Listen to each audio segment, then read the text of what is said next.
With the trade deadline now in the past, we got to talk about the buyout market.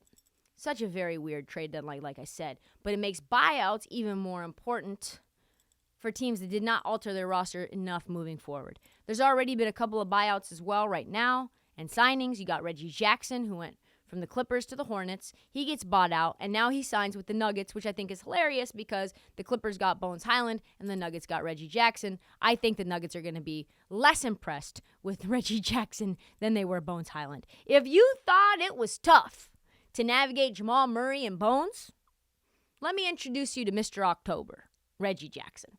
Let me introduce you to the man who has a heat check 24/7, 7 days a week. Love Reggie, but I don't know if you're going to get anything more out of him than you were Bones Highland. Maybe cheaper, maybe more equipped to fit in and slot in, but boy, oh boy, do I not know if I like that move. Terrence Ross was waived by the Magic alongside Beverly. Terrence Ross has signed with the Suns? Is that true? Wow, that's incredible. I didn't even know that. Here is a list, though, of the most important buyout targets. Russell Westbrook. He is now rumored to go to Chicago or the Clippers after he's bought out by the Jazz. I think he should go to Chicago. Let him languish there. Let him ball out. Sell jerseys. Nobody wants to see him in L.A. Nobody. It's just, I know Paul George is trying to make it happen. I don't think this front office does want it to happen. Stop, Paul George. It's okay. Just let him languish alone. John Wall, he's going to be bought out most likely. And, separately, is he the only player ever in history to be bought out by the same team twice? In 2 years, got bought out by the Rockets, went to the Clippers, signed a new deal, and got sent to the Rockets, and is about to get bought out again. Crazy. Patrick Beverley, sent to the Magic. They waived him. He's going to sign with another team. Not surprisingly, the Clippers are back on that radar as well, which would make this reunion tour even more sweet. All these players just going back to their old teams. I don't understand it. That's why I think Will Barton's going back to Portland. Because why the fuck not? Why not? Gary Payton goes back.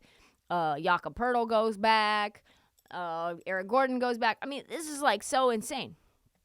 Dario Saric looks like he's going to get bought out as well. He was playing really well. I think that it was very surprising that he got dumped to the Thunder. I'm not sure if the OKC Thunder are going to buy him out. It is unknown. But whoever ends up, if he's out on the market, there's going to be a dozen teams probably trying to go get him.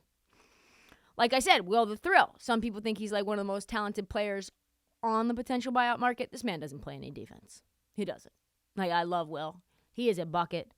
I'm sure he'll be some great scorer from some team, but I'm telling you, the Mavs don't want him. Maybe the Suns do. It's going to be very interesting.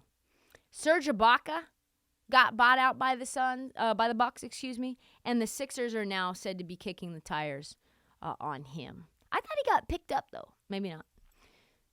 I'm not an expert. I'm just a commenter.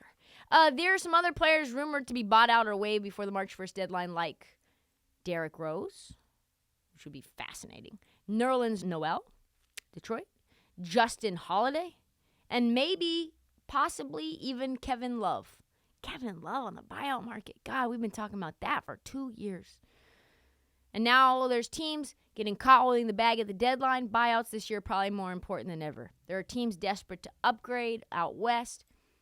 Despite the seismic changes that we have on the rosters in the East, where 13 teams are still in contention. So it's going to be fascinating to see what goes down.